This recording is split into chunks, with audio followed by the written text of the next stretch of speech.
ويفور. مع القرآن ترى العنوان مجمع حلقات الفاروق، اسم بين الأسماء مرموق يعطاه صدى ينمو ويفوق. مع القرآن ترى العنوان.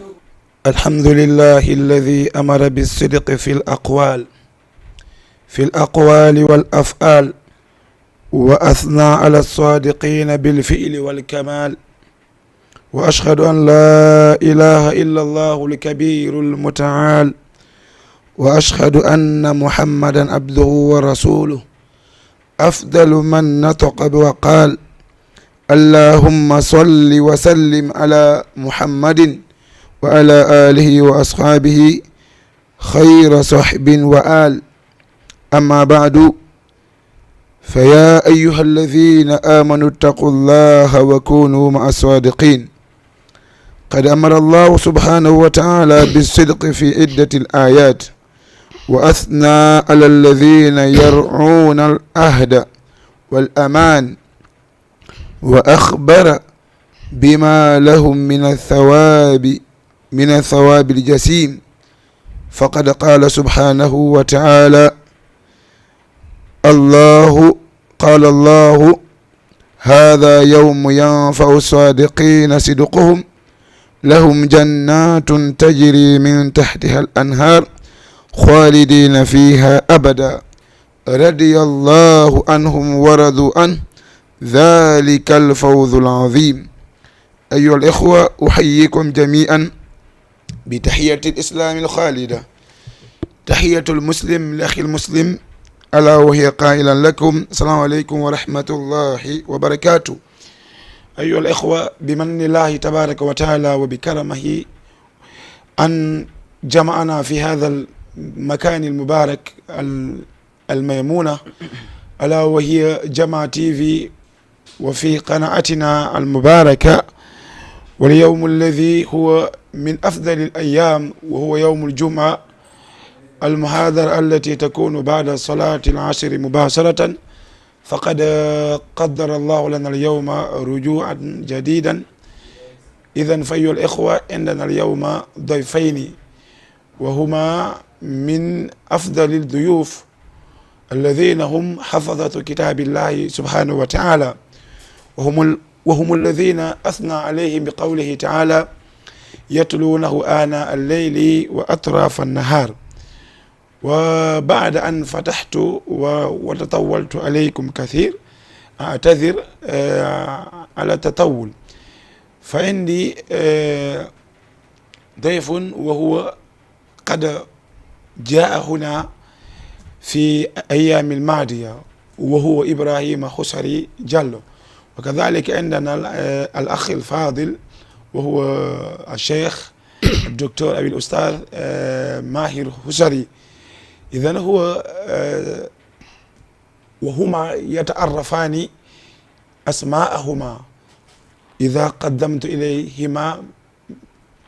ميكروفون إن شاء الله تبارك وتعالى. الآن هذا مسيب جلب يتي الله تبارك وتعالى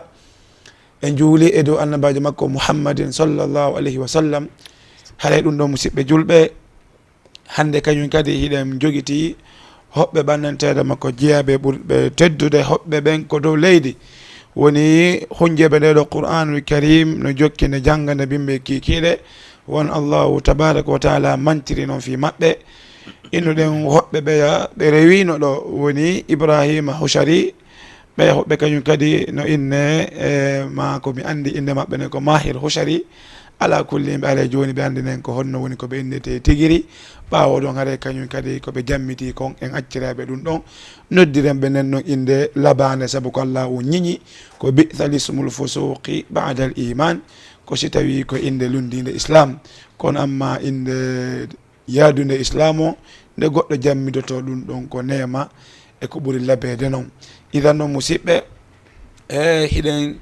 jonnude ceerno ibrahima ɗo ɓe hiwro en ɓanden konto ɓoni e janngude ɓawɗon kañum kadi jonten ɗo cheikh on inchallah. eywa nam alay fali tafaddal mashkura wa majura.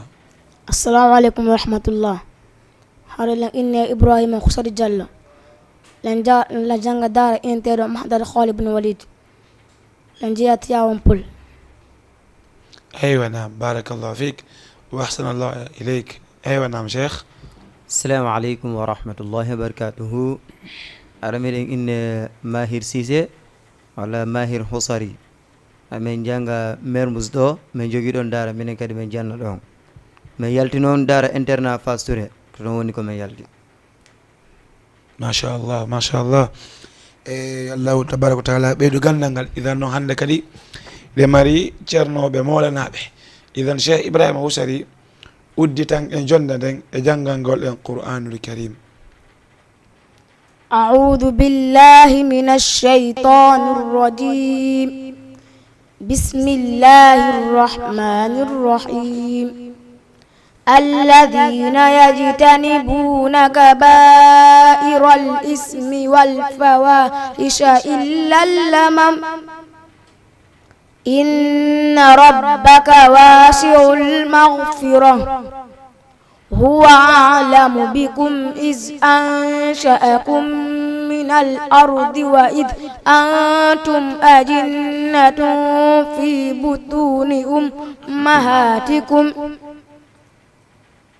بطون أمهاتكم فلا تزكوا أنفسكم هو أعلم بمن اتقى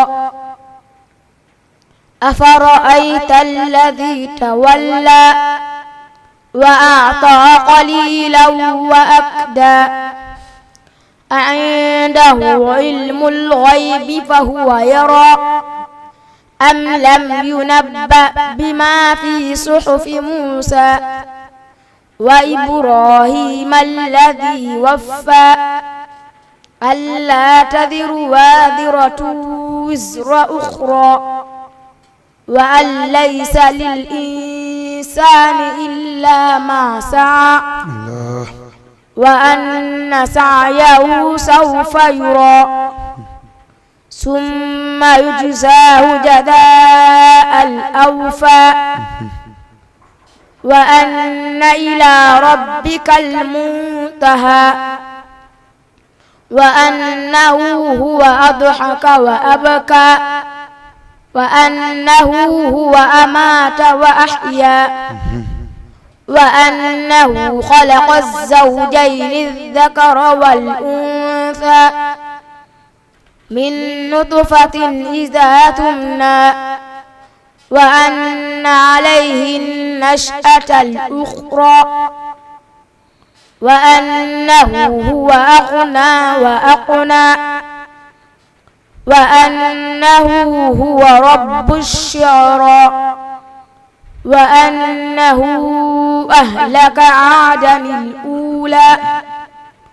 وثمود فما أبقى وقوم نوح من قبل إنهم كانوا هم أظلم وأطغى والمؤتفكة أهوى فغشاها ما غشى فبأي آلاء ربك تتمارى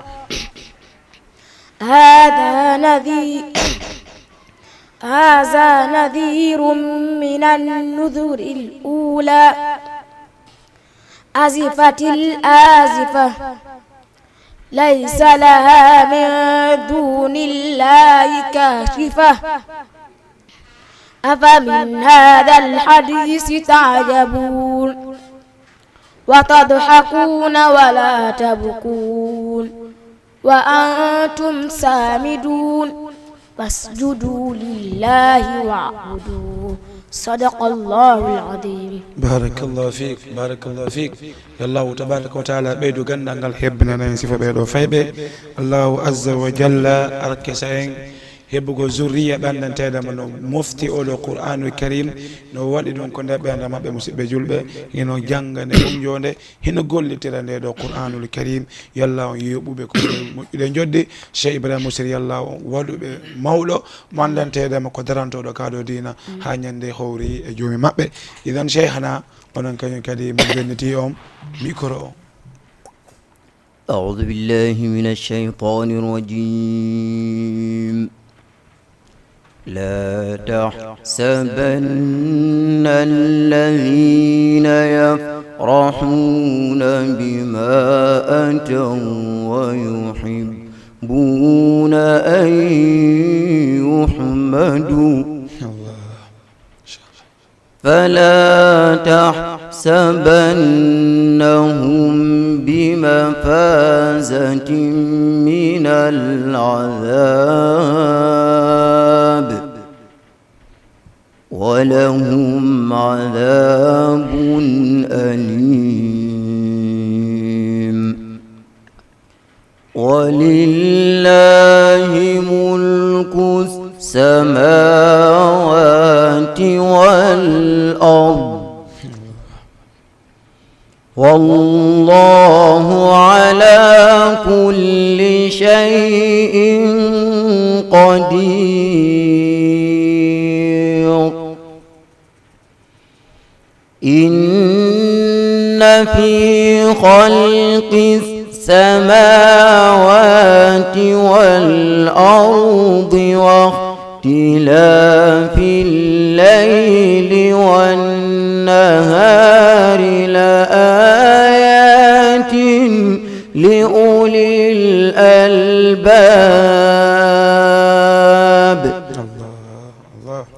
الذين يذكرون الله قياما وقعودا وعلى جنوبهم ويتفكرون في خلق السماوات والأرض ويتفكرون في خلق السماوات والأرض ربنا ما خلقت هذا باطلا سبحانك فقنا عذاب النار ربنا إنك من تدخل النار فقد أخزيته وما للظالمين من أنصار ربنا إننا سمعنا مناديا ينادي للإيمان أن آمنوا بربكم فآمنا ربنا إننا سمعنا مناديا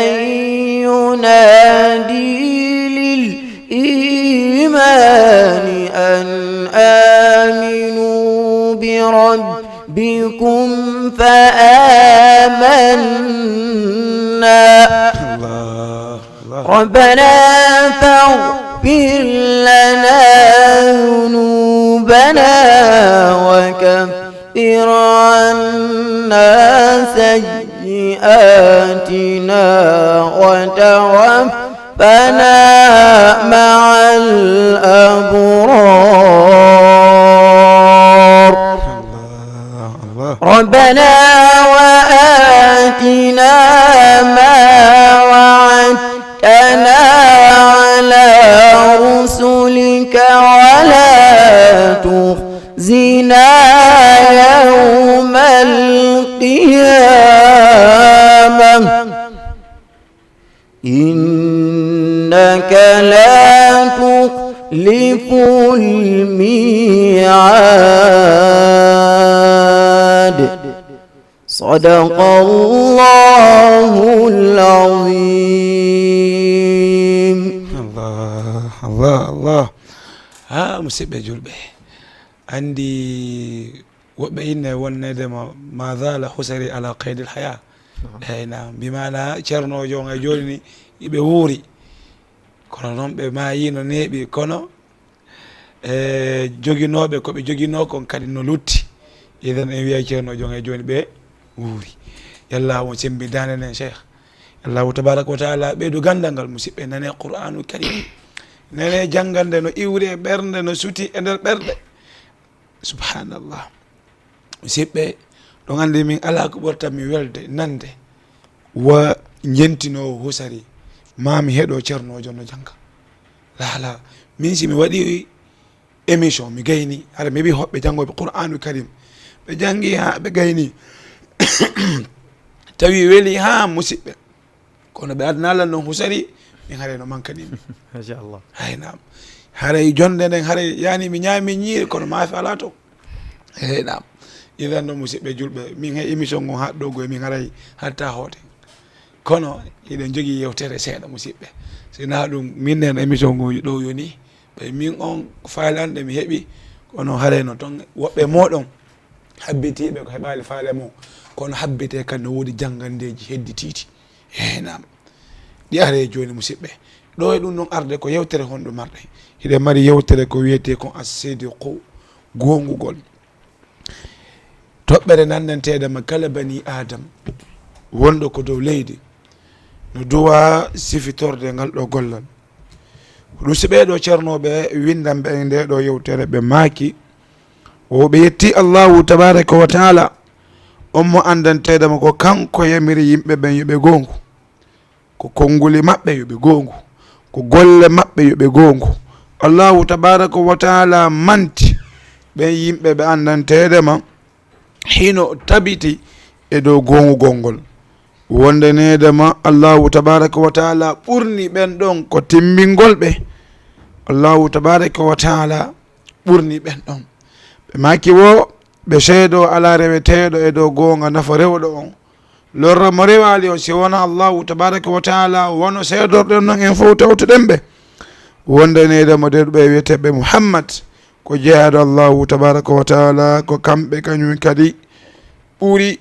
moƴƴude e ummandanteɗe mo wowli ngol ɗo konngol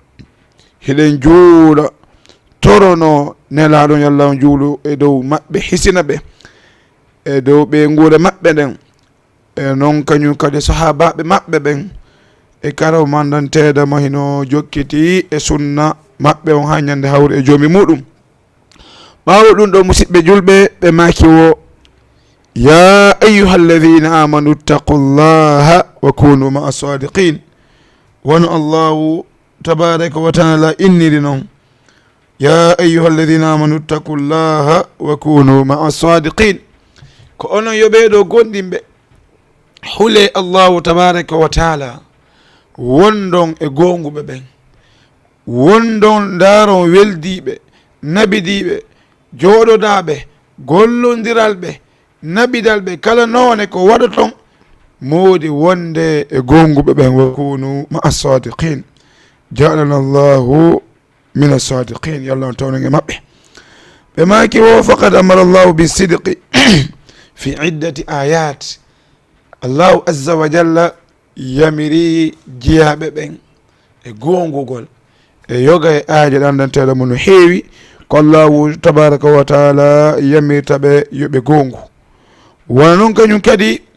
annabajo on sallllahu alayhi wa sallam yamiri kañum kadi yo jeeyaɓe ɓe gongu yoɓe tabito e gongugol yoɓe luttu wonɗo neɗɗo gonguɗo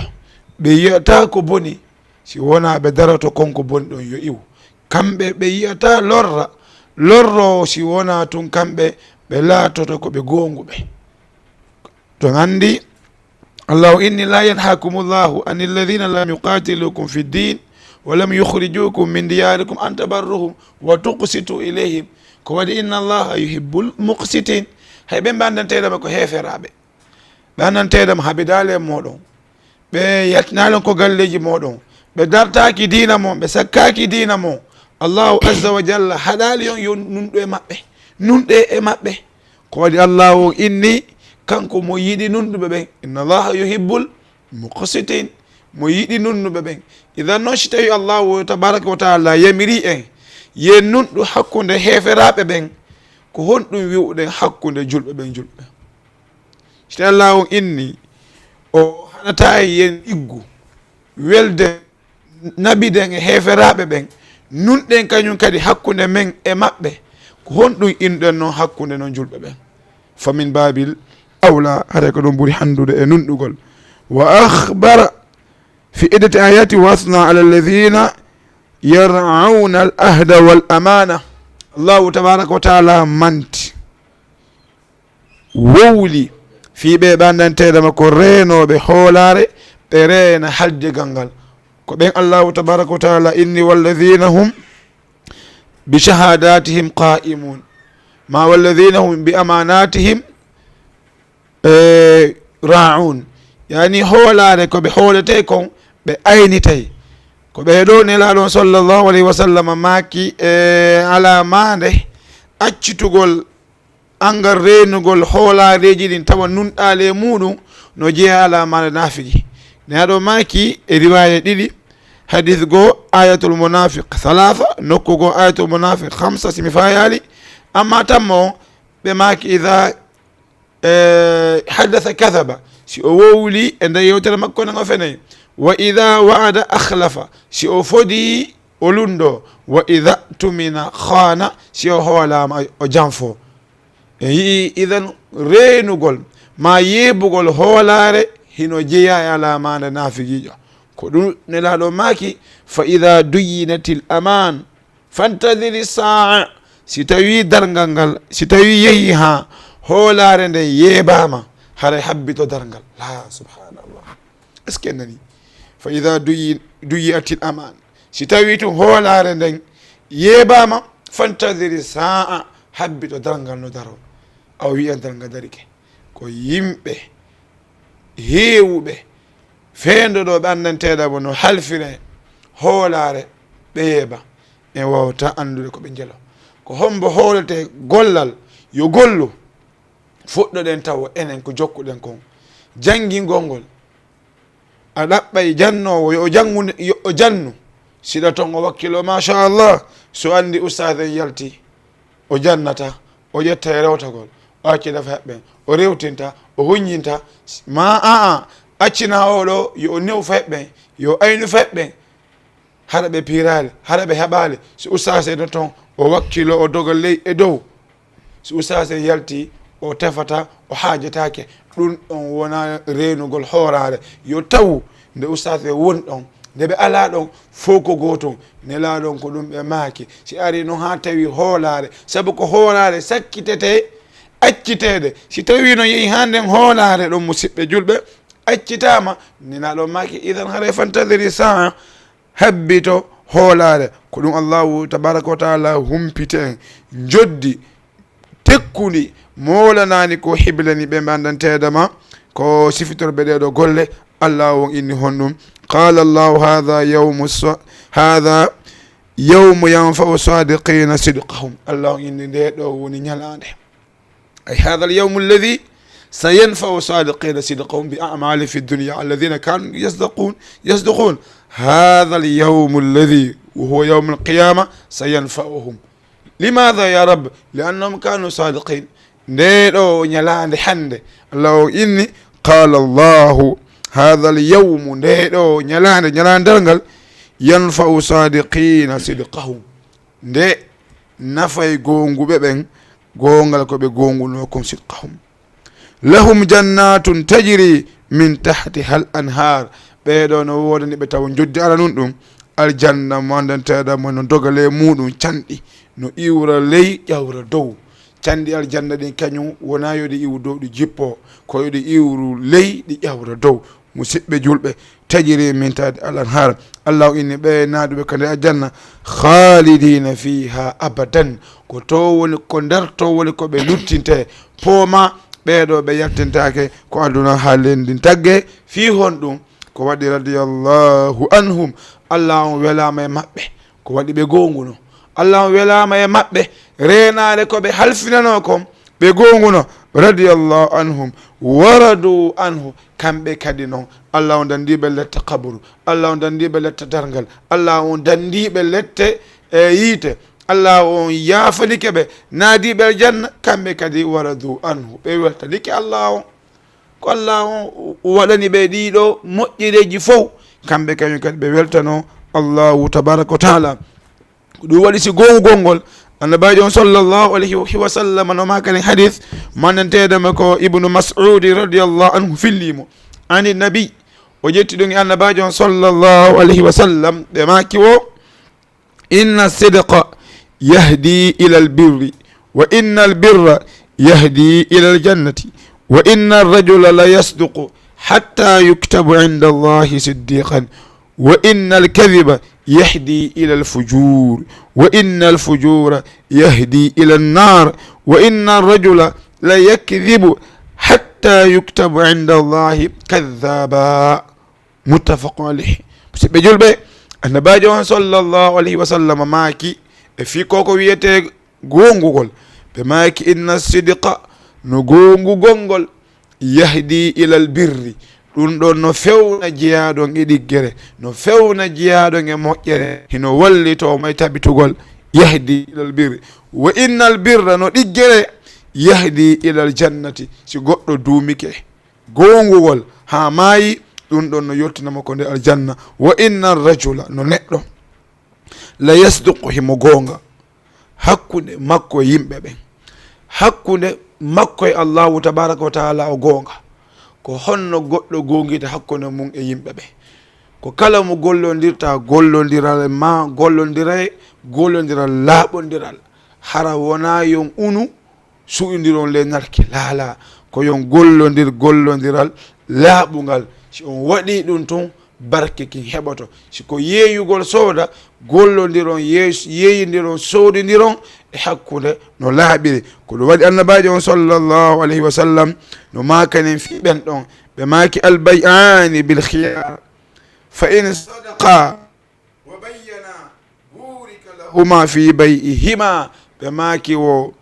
yeeyidireɓe ɗiɗo soodowo e yeeyowo goto kala tanki ɓe sertani ino suɓina yiltugol ko faala ko. nelaɗo maki no wonnedemo si tawi noon ɓe gongi goto kala suuɗali ella on ko jogiti ko ɓangina ni oya ko portable woni e yeeyudema, joni répondeur on moƴƴa a suuɗali, chargeur on moƴƴa a suuɗali, place hector on a suuɗali, honno écran on a suuɗali, o plante a suuɗali, kala ella ko woni ton a suuɗalimo. goto kala ma oɗo ko mbewa ko nagge ko conci ko hunde kaare wonma yeeyude, ella on wonkun tonkun ma on gollodire woni ella on heɓike, goto kala suuɗali ɗimmo mum wowlani ɗimmo mum, allahu tabaraka wa taala humpiti en e konngol annabajo wondanedema burika lahuma fi bay'atihima, ɓeɗo ɗiɗo dey barkinanteɓe ko jula kanko koɓe woni e julodade ɗon woni koɓe woni e yeeyudude ɗon, allahu azza wa jalla waɗaneɓe barke muɗum. kono wa in kadaba wa katama, si tawi noon ɓe fenidira ni, billahi wallahi komi sodiri o ko 10 000 mi yettitama 5 000 taw ko 5 000 o sodirimo, billahi wallahi komi sodiri ɗum ɗo ko 100 000 hara ko 50 000, billahi wallahi si mi yeerima ɗum 100 000 mi ala toon intérêt baɗe 5 000 hara mo marton intérêt 40 000. ɗiɗo piiji fof mo waɗi ɗum ɗo algabnu ɗum hani no woodi ko dambugal albayu ko wiyete kon gabnu woni intérêt ɓurtuɗo on no harmi, soodi tera hunde 10 000 yeeyi tira ɗum 50 000 anda laaɓaɗum no harmi ahi. ko waɗi algabnu tonagol ko ɓurti no harmi, ella noon ala ya sotti hunde 10 000 yeyta ɗum 10 500 10 300 400 haale ella ala, mais an hoore e dow hoore yo laaɓana yawa famde hare ɗum ɗon on janfodiri e muɗum. ɗum noon annabajo maki o wonnedema noon si tawi ɓeɗo noon ɓe feni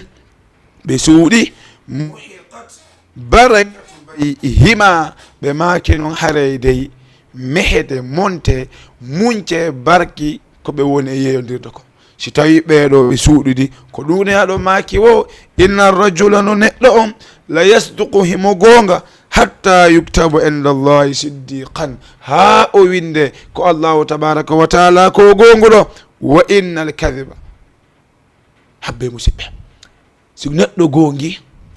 hakkude mum e Allah gongi hakkude mum e yimɓe ɓen ha o windama wonda nedamo dey kanko ko o gonguɗo ko honɗum haara oɗo habbi musidɓe julɓe si ha Allahu tabaraka wa taala siñanima waɗanima tampon a gongi wako annabi Ibrahima heɓuno ko wa Ibrahima alladi waffa Ibrahima timmini o waɗana tampon jangete ha ñalani dargal wako Muhammad sallallahu alayhi wa sallam heɓuno liyaghfira laka Allahu ma taqaddama min zambika wa ma ta'akhkhar wa yutimma ni'matahu alayka wa yahdiyaka siratan mustaqima bakkatuji malin a yafanama ɗum ɗon wako annabi Ayyuba heɓuno e seedanede inna wajadnahu sabira ni'mal abdu innahu awwab emba o no muññi min tawinomo de ko muññiɗo emba o moƴƴi jeyaɗo si tawi Allahu tabaraka wa taala windima fima ko makko ka gonguɗo Allahu inni kalla inna kitabal abrara lafi illiyun deftere ɗigguɓe ɓen deftere gonguɓe ɓen deftere rewɓe Allahu tabaraka wa taala ɓen ko honto woni hinoɓe ko dow aljanna towɗi Allahu inni noon e konngol annabajo humpiti en wonnede mo de o windete ko Allahu tabaraka wa taala oɗo ko gonguɗo ni musidɓe julɓe wa innal kadiba no fenade yahdi ilal fujuri ɗum ɗon no fewna naɓa neɗɗon faade e bandi kankaku waɗugol bandiyagal e wujja janfo e labina huɗo Allahu inni ɓeydo ko soto munafiqun woni honno sahaɓe ɓananteɗema koɓe huɗotoɓe ɓe tawa honno ittakhadhu aymanahum junnatan fasaddu an sabilillah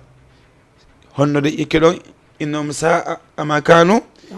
yamalun woni ɓe jogito koɓe woni e wondarde kon billahi wallahi adallahu inni dow idha ja'aka almunafiquna qalu nashhadu innaka la rasulullah ay ɓe ara ɓeɗa billahi wallahi ko an woniraɗo Allah Allah inni ɓe ley ittakhadhu aymanahum junnatan koɓe woni e jogitorade koɓe woni e sakkitorade kono gon woni e wunde kon billahi wallahi ka nelaɗo billahi wallahi o marchandise ko ni mi sodiri billahi wallahi si mi yeytirima o prix haɗa mi perdi billahi wallahi si o yoɓani ɗe ɗum ɗo golle ɗen haaray no waɗi ni billahi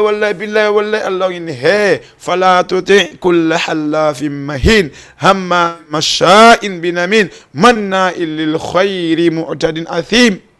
wata ɗofto kala neɗɗo hewɗo wondo billahi wallahi ko ni mi sodiri billahi wallahi si a yoɓaɗo o prix billahi wallahi ko ni ko ngegu ma ko billahi wallahi ko gollodiral ma ko billahi wallahi ko waɗugol kala gollal an ko billahi wallahi Allah inni he sifo ɓe wata ɗoftoɓe ko waɗi ko ɓuuri ɗudde e maɓɓe ko fala tuti kulla hallafin mahin wata ɗofto e kala ɓannateɗema hino heewi wondugol ko ɗum no annabajo maki wo innal kadiba no fenade yahdi ilal fujur ɗum ɗo no fewna e bandiyagal wa innal fujura no bandiyagal yahdi ila nari ɗum ɗo no fewna bani adama o faade hawide jahannam kono kadi wa inna rajula no neɗɗo on la yakdibu himo fena hatta yuktabu indallahi kadhaban ha o winde o waɗane tampon ko Allahu tabaraka wa taala ko fenowo hare fi makko hulɓinike ko ɗum nelaɗo maki fa waylun lilladhina yuhaddithuna hadithan liyudhika bihi nnas lette bonɗe wodani ɓemɓe andantedema wowlay yewtere fiyo yimɓe ɓe yo jalu awa sukaɓe fulɓe fuuta awa sukaɓe fulɓe fuuta onon yo jiwɓe bandiraɓe amen fulɓe fuuta on naji wallah golle mon ko pese golle mon ko théâtre golle mon ko comédie golle mon ko wowlugol janna yimɓe nelaɗo maki lette bonɗe wodani kala waɗowo gollal wowla konngol tawata ko fiyo yimɓe ɓe yo jalu nelaɗo sallllahu alayhi wa sallam ñandego ɓe tolino sahabaɓen nelaɗo deƴƴi foɓɓu deƴƴi hokko ɓe inni attati sama wa huqqa laha an ta'itta ɓe maki kammu ngu otti kammu ngu no hani ottude sahabaɓe fu ngalɗi nelaɗo kammu ngu otti ko honno ottinigu ɓe maaki ala hay e nokku ɓe maaki taw ko dambugal ngal ko fuɗɗorde law ta'lamuna ma a'lam wallahi sinno ɗon anduno komi andi on jalayno ko fanɗi on wullayino yalton ko ladde ɗon wulla on mapotano ko huntugol haajuji moɗon e sonnaɓe moɗon ɓen kammu ngun otti kammu ngun no hani ottude ko waɗi ala e nokku ko waɗata yer cuɓal si wonano ɗon malaikajo dariɗo no turi ma o eno sujji ma o eno jooɗi no fonti juuɗe kala none ko allahu tabaraka wa taala rewite kammuɗi ɗin ha huɓiti musidɓe julɓe no woodi malaikaɓe wonɓe wadde ɗum ɗon ko ɗum allahu inni en wama qadarullaha haqqa qadrihi allah on rewiraka no duwa rewrede noon o mawniraka no duwa mawnirede noon lala ko waɗi kanko mo andi no woodi wonɓe mo rewde no woodi wonɓe mawninde fi makko idan noon yo sukaɓe wonɓe e tournude peseji onon ko ɗum woni golle mo ko ɗe golle ɗo faala ɗo yon tabiti ɗum ɗo ha ñande hawɗon e joomi mo hiɗon jalna yimɓe nelaɗo maaki leɗɗe bonɗe wodani kala wowlo fiyo jalno yimɓe an ko ndi jawdi ɗo wonɗa e wurude an ko ngal gollal ɗo wonɗa e gollude ko faggoɗa an e ɓe nguure ma e ɓiɓɓe ma ko ɗo anni yiɗa tubugol darna juulirde ko ɗo anni yiɗa darnugol galle ko honna nene ma e baabe ma a ko ɗo anni yiɗa ko hajjinira mawɓe nam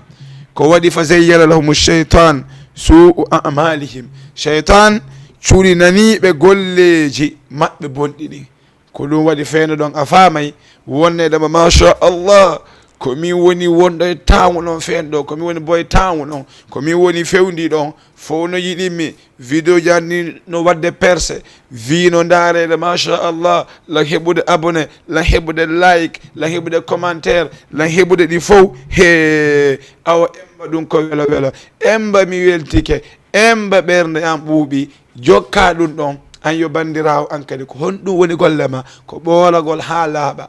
waɗa théâtre woɓɓe waloda e worɓe no filmito weeɓita ɗum ɗon woɓɓe ama woɓɓe hocce ko honɗum e jiiɓoldu ene ko allahu tabaraka wa taala yamiri o ngal ɗo gollal ko allahu tabaraka wa taala yamiri on yo on duumo e ɗum ɗo subhanallah idan gollal pese gollal ko wiyete jalnugol yimɓe ko gollal ɓurgal halmude ngal andantedema hande sukaɓe men ɓe jiwɓe men ɓe no haɓɓiti ko ɗo rewata heɓa mbuuɗi fa waylun lilladina yuhaddithuna annasa hadithan liyudhika bihi nnas lette bonɗe wodani ɓen ɓe andantedema no yewta yewtere fiyo yimɓe ɓen yo jalu an ko ɗum golle ma jokku ñande hawruɗa e joomi ma musidɗo sa tubali haare fima hulɓinike musidɓe ɗen artude hay joni e yewtere meɗen nden kono ko adi en kontin ko manaden kadi qur'anu karim musidɓe julɓe ɓernde nden arta hoya seeɗa ɓawa ɗon arten e jokkitoɗe yewtere nden inchallahu tabaraka wa taala kono joni ko cheikh mahir janganten amma cheikh ibrahima husari kamɓe ɓe heddori lawol kamɓe ɓe accoye ko sakkitorde inchallahu azza wa jalla idan cheikh ɓeɗene en lawol ɓawo nde adduno ɗum ɗon si hekkitoye ɗen kadi ko hikkoto ɗon inchallah barakallahu fikum أعوذ بالله من الشيطان الرجيم ودخل معه السجن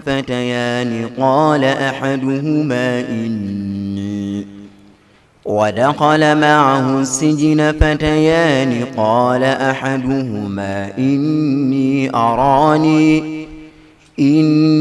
أراني أعصر خمرا وقال الآخر إني أراني أحمل فوق رأسي خبزا تأكل الطير منه نبئنا بتأويله إنا نراك من المحسنين. الله قال لا يأتيكما طعام ترزقانه إلا نبأتكما بتأويله قبل أن يأتيكما ذلكما مما علمني ربي إني تركت ملة قوم لا يؤمنون بالله وهم بالآخرة كافرون. وقال للذي ظن أنه ناج منه اذكرني عند ربك فأنساه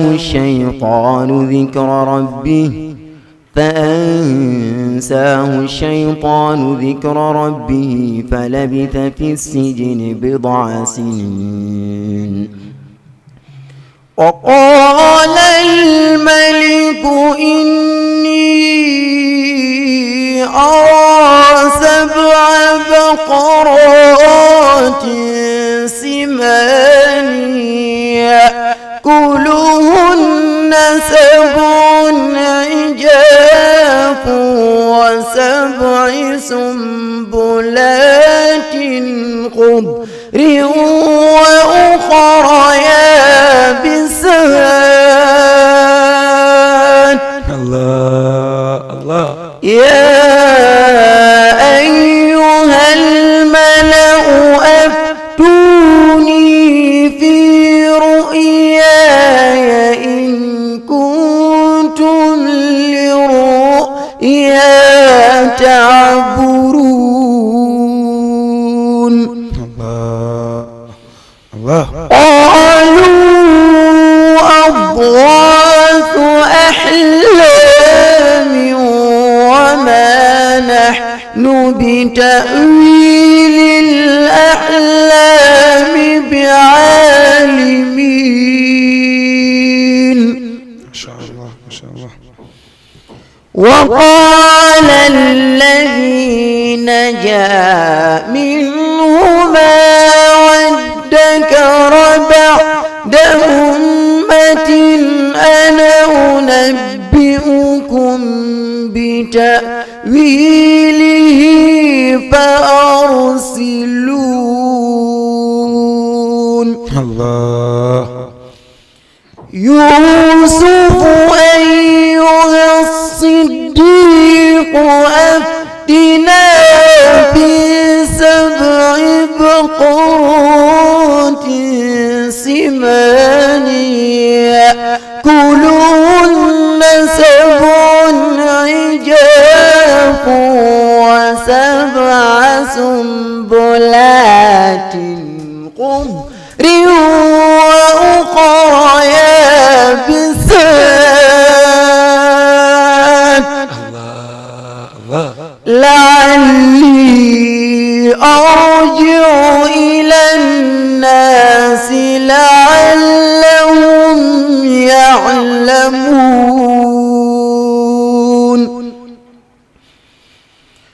قال تزرعون 7 سنين دأبا فما حصدتم فذروه في سنبله إلا قليلا مما تأكلون. ما شاء الله. ثم يأتي من بعد ذلك 7 شداد يأكل ما قدمتم لهن إلا قليلا مما تحصنون. الله. ثم يأتي من بعد ذلك عام فيه يغاث الناس وفيه يعصرون. وقال الملك الملك ائتوني به فلما جاءه الرسول قال ارجع إلى ربك فاسأله ما بال النسوة اللاتي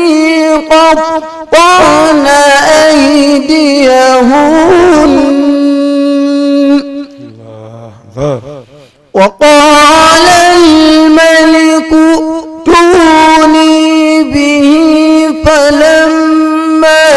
جاءه الرسول قال ارجع إلى ربك فاسأله ما بال النسوة اللاتي قطعن أيديهن إن ربي بكيدهن عليم. صدق الله العظيم. Allah musidɓe julɓe, est ce que on yii taw idiraji o nder woni ko naadita ko nder o andi ɓe fuɗɗoran en to hombe Ali Jabir ɓe tappi ha ɓerɗe ɗen fof arti ko Ali Jabir ɓeni habbere mera ɓe yultiroy ko Abdoul Basdi subhanallah mo waɗi ɗum ɗo ko honɗum e welo welo Cheikh Mahir neldori Jama TV ko honɗum e welo welo ni Cheikh Mahir neldori yiɗuɓe émission gandal e faamu oɗon nokku men waɗalo barake ko ɗum musidɓe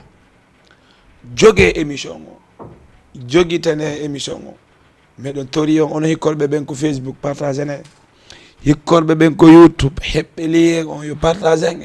ko waɗi oɗo welo welo antu wata heɗitomo haala e ma musidɗo julɗo ko waɗi ɗum ɗo ko Qur'anul Karim Allah on inni suratu Anfas Qur'an no jangeda ye ɓerɗe ɗen no hoya wajjidat qulubuhum ɓerɗe ɗen hoya e musidɗo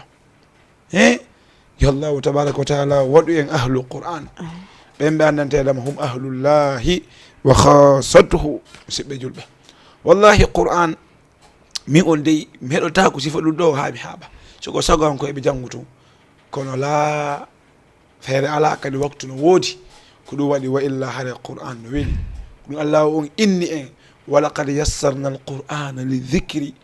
fa hal min muddakir Qur'an o newna satta newina fi jangowo hunyotoɗo wakkilo yettina oɗo Qur'anul Karim e jeeyaɓe Allahu tabaraka wa taala musidɓe Qur'an no weli an si tawi a hetto Qur'anul Karim musidɗo ɓerdama tawa no hoyi tawa moodi feere ɗon an feere ɗo hay cukkala fayda natata ma yawata sowde tellement que feere ɗon Qur'an o naɓima sa heeɓi on ladda on welo welo ɗon e nder ɓerde musidɗo yetto Allah o wallahi andu Allah no waɗama nema keɗa yiɗata a yiyata heɗitiɓe o yimoɓe ne no ɓernan nden hoyi kon ɗum waɗi kajo no mi anditi honno déjà fenɗo mo fewndi fenɗo mi anditi oɗo seyfon ko no heewi no ɓernan nden hoyi piɗi honno waɗi no seyfon no yaltini so on no wala no lang subhanallah no oya kaarijo no yaltini son oya kayijo homba kadi oya rappejo honno oya yaafe mi anda inde ɗen fof ko ɗum waɗi quoi ala kullin goto kala no andi si seytan on tappi ko ɓerde honde koye hommo ɓerde mum nde dogitanta awa ko noon kadi Allah on waɗi yimɓe goo si Qur'an on tappama tun ɓerde nden doge kisa yiya ɓe hino hoya ɓerde no welto ndaren Abu oɗo Siddiq nde andantedema o arti mo jogi gollowo on bonni o ari ko dambugal o yii gollowo on bonni ko accirnoma kon o inni inchallah ana si mi nangi o mi rewna o lowci sariya hombo wowligol konngol Aboubacry Siddiq o inni hande si mi nangi o gollowo an mi rewnemo lowru sariya heko bonni heko waɗi tawi gollowo on no ko nde suudu mo jenti ko honɗum gollowo waɗi oya ko udditata dambugal ngal naata siddiq gollowo yalti ko dambugal ko oya fuɗɗoto haalde o wini audhu billahi min alcheytani rajim oya tawi hannde kadi qur'an fuɗɗama ko mulino ko fof ko ma o deƴƴataw o heɗitano qur'anul karim oya inni honɗum alkadhimina alghayth emba ɓe ɓenniteɓe tikkere emba ɓe ko ɓe seytinno kon ɓe ittita emba Allah wonno mantifi ɓe o inni honɗum wallahi komi seytinno ko mi itti fof o inni wal afina aninnas yaafotoɓe yimɓe ɓen emba Allah on no yiɗi ɓe yaafotoɓe toñaɓe ɓen ɓe yaafoɓe siddiq inni wallahi mi yafanikema ko bonɗa ko fof mi yafanikema oya kadi jangi wallahu yuhibbul muhsinin Allah o no yiɗi labineɓe golle ɗen no yiɗi moƴƴineɓe golle ɗen siddiq inni ibi hande wona a maccuɗo a woni dimo a rinɗi yahu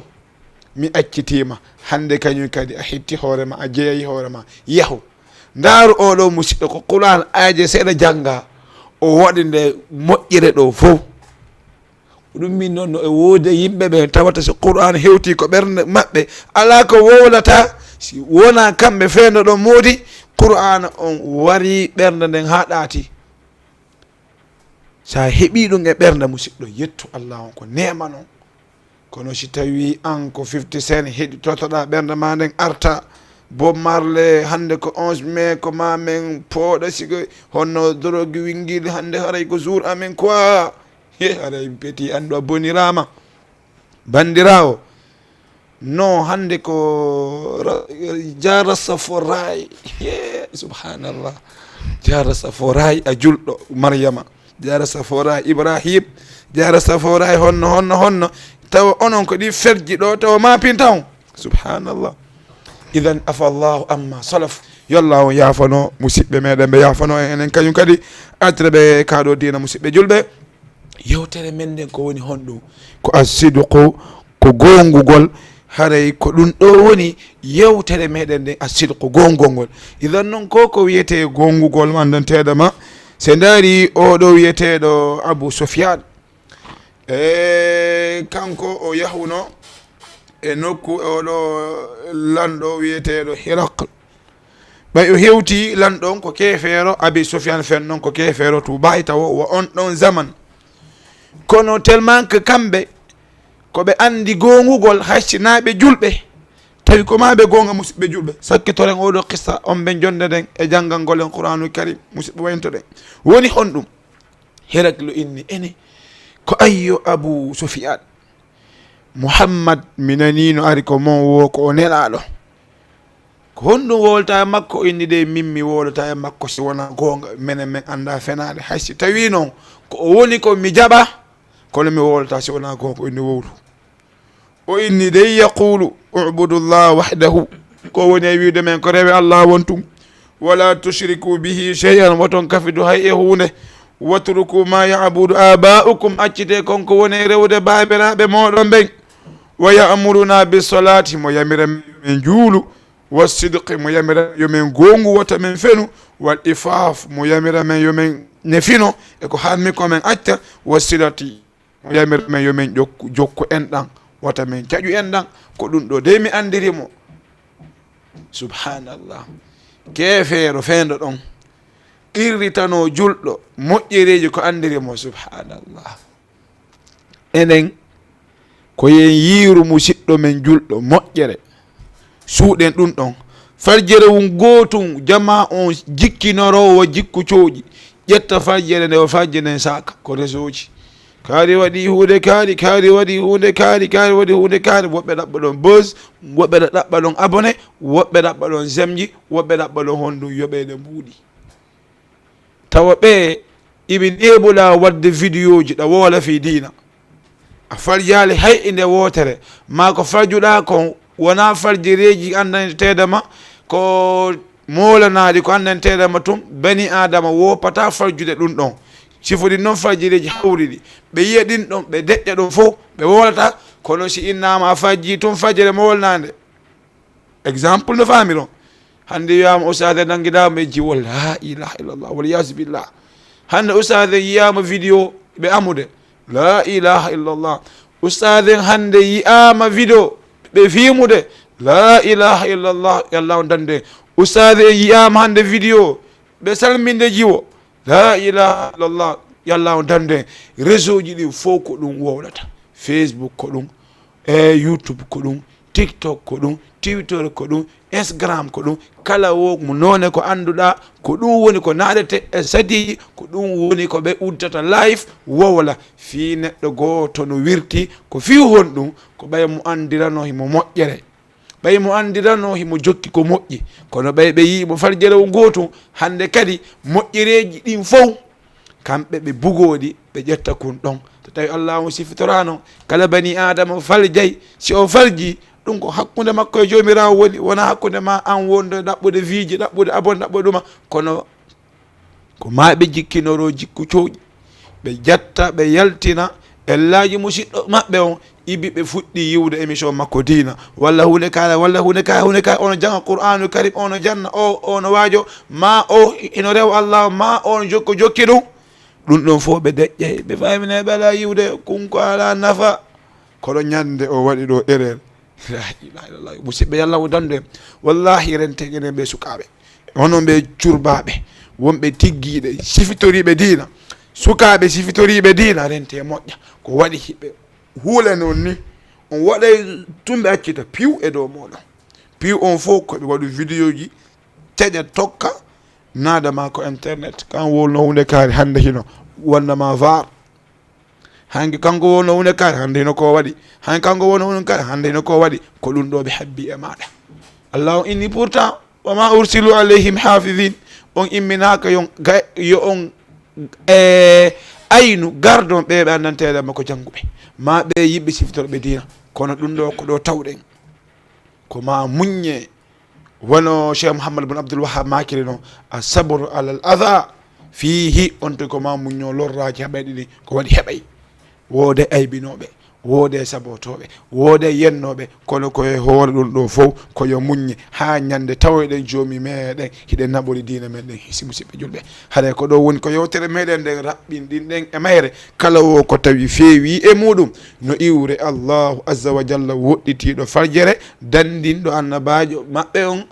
e farjere allahu tabaraka wa taala dandina en farjere enen bani adama ken farjeɗo kala wo ko yiwɗen ga en falji immorde e faljugol e bindi no jangguirte faljugol e firoji feggagol e ɗengal ɗum ɗon koye bani adama angal timmugol makko waɗ ɗum ɗon nokku allahu inni ɗon wama utitum min al ilmi illa qalilan on okkoraka e gandal si wona seeɗani kono no musidɓe julɓe ɗo yi en jonnu ibrahima husari janganen qur'anul karim en serata hiɗen arta e markaz meɗen o woni khalid ibnul walid hiɗen jarna ɓe ɓannanteɗam no wallitade dara o no o yaara yeeso woni homɓe hajja rahmatullahi ɗen weltanoɓe bus koɓe wakkili kon e hajja fammata binta yo allahu tabaraka wa taala yoɓɓe ko ɓuuri e moƴƴude joddi yoɓe gollu allahu tabaraka wa taala no reeni golle koɓe woni e wallitade ɓiɓɓe yimɓe ɓen konko nder daara wonnoon kañum kadi cheikh omar en yeggitali oustad abdel asis en yeggitali kañum kadi oustad ismaila sow wona noon kañum kadi oustad al husseine 3 ceerno ahmad en yeggitali ɓe kamɓe kadi fenno hiɓe lagine yallahu tabaraka wa taala artimɓe jang en yeggitali ahmad habib en yeggitali ibrahima 1 ha ibrahima 6 kamɓe fo en yeggitali ɓe al husseinu 1 en yeggitali ɓe ha al husseinu 3 kamɓe kañum kadi fo ɗen hiwroɓe en yeggitali pay koye mamadou bobo 1 ha mamadou bobo 3 e musidɓe julɓe si en wi en jarnayi wonɓe wallitade oɗo dara meɗen markas khalid ibnu walid en gaynta fo kono noon kala wonɗo e tabiti woni dari no tambiti no wallita oɗo dara yo allahu tabaraka wa taala yoɓɓe ko ɓuuri e moƴƴude joddi e ɓeɗo ceernoɓe meɗen paraɓe meɗen ɓe andanteɗama kañum kadi hino tambiti ley dara on wono lewru feƴƴundu ɓe andanteɗama ko kamɓe arno yoɓi location dara on kamɓe kañum kadi ɗe weltanoɓe ɗen duwanoɓe ɗen jarnaɓe ko wonnoon kañum kadi duwano jarna ceernoɓe meɗen neldunoɓe dara on dammol kamɓe kañum kadi weltanoɓe buy darna hiɗen jarnaɓe oustad Habib Wakam kamɓe kañum kadi ɓe ayiɗon heccanki ɓe neldi e neldade mawolnade kamɓe kañum kadi hiɗen jarnaɓe ko won noon kañum kadi hiɗen jarnaɓe ɗo ceernoɓe meɗen woni baben Al Huseynu Yahya 2 babe Yahya 2 ɓanantelema kamɓe kadi ɓe yehiɗon hecci hanki simi fayali ɓe neldori daala on neldade mawlanadi e woɓɓe goo kala mo yeggitoɗen en yeggito tun inde muɗum kono wona en yeggito jarnogolɓe ɗen jarni fo yo Allahu tabaraka wa taala yoɓɓi ko ɓuuri e moƴƴude e joddi idan Cheikh Ibrahima Husari janggani en Qur'anul Karim ɓawo ɗon jonni Cheikh Mahir ɗon heddori ka aywa nam أعوذ بالله من الشيطان الرجيم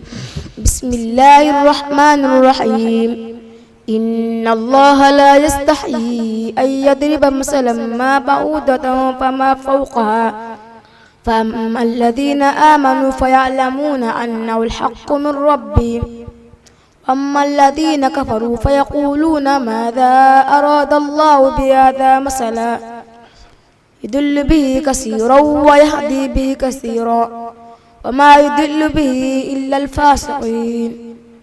الذين من الشيطان الرجيم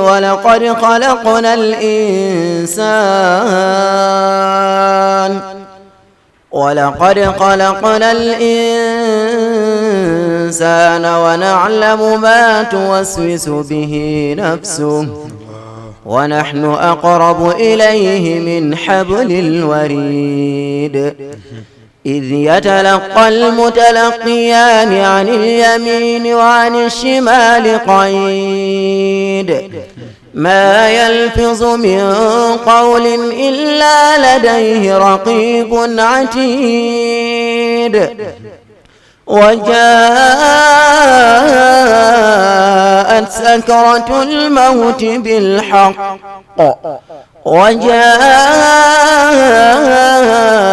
سكرة الموت بالحق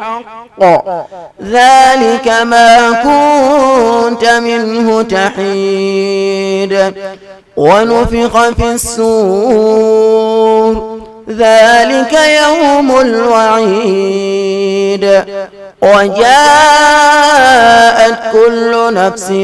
معها سائق وشهيد لقد كنت في غفلة من هذا فكشفنا عنك غطاءك فبصرك اليوم حديد قال قرينه ربنا ما أطغيته ولكن كان في ضلال مبين قال لا تختصموا لدي وقد قدمت إليكم بالوعيد وأن إلى ربك المنتهى وأنه هو أضحك وأبكى وأنه هو أمات وأحيا وأنه خلق الزوجين الذكر والأنثى من نطفة إذا تمنى وأن عليه النشأة الأخرى وأنه هو أغنى وأقنى وأنه هو رب الشعرى وأنه أهلك عادا الأولى وثمود فما أبقى وقوم نوح من قبل إنهم كانوا هم أظلم وأطغى والمؤتفكة أهوى فغشاها ما غشى فبأي آلاء ربك تتمارى هذا نذير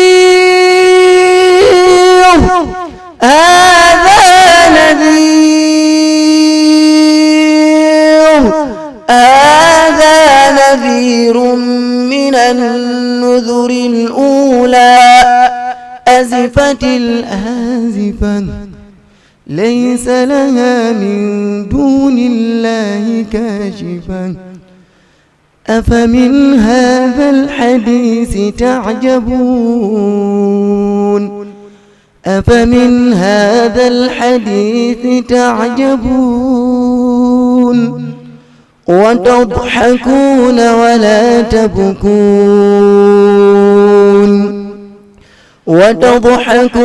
ولا تبكون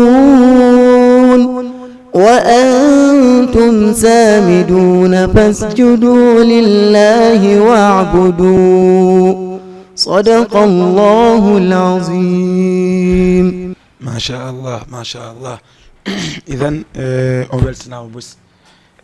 ɗiɗo neldari andanteɗama idan noon Jama TV ko télé men en fof, Jama TV ko télé aduna on fof. Émission gandal e faamu ko émission fi julɓe fof. ɗo kadi dambugal ngal no udditani on artugol o ko waɗi lan tañƴinima miɗo fiiti sah yiɗuɓe émission gandal e faamu fenɗo fof weltike ɓerɗe ɗen hoyi arte qur'anul karim siko sago maɓɓe koyon kontintu ñawgol. idan Cheikh Ibrahima Houssary on jarnama weltanama yo allahu tabaraka wa taala yoɓ on ko ɓuuri e moƴƴude joddi on fof yo allahu tabaraka wa taala sembinir en fof waɗe meɗen nafoore ko nafata julɓe ɓen. musidɓe julɓe kala wo ko yiwɗon e émission moɗon gandal e faamu tawi no yaari lawol no iwre allahu tabaraka wa taala waɗani men tawfiq e muɗum. kala wo ko yiwɗon ella waɗike hare no iwri e menen meɗen yaafini wonali anniye amen si tawi allah hoddiri en e yontere hande e juma arowo leere honde waktu mon wowuɗo on salan sala salminama nokku mon on Jama TV émission mo yiɗaɗo wowaɗo andaɗo gandal e faamu. aqulu ma tasma'un min adh-dhikri wal ayati wa sallallahu wa sallim ala nabina muhammad wa ala alihi wa sahbihi wa sallam wa akhiru da'wana alhamdulillahi rabbil alamin. اسم بين الأسماء مرموق يعطاه صدى ينمو ويفوق. مع القرآن ترى العنوان مجمع حلقات الفاروق.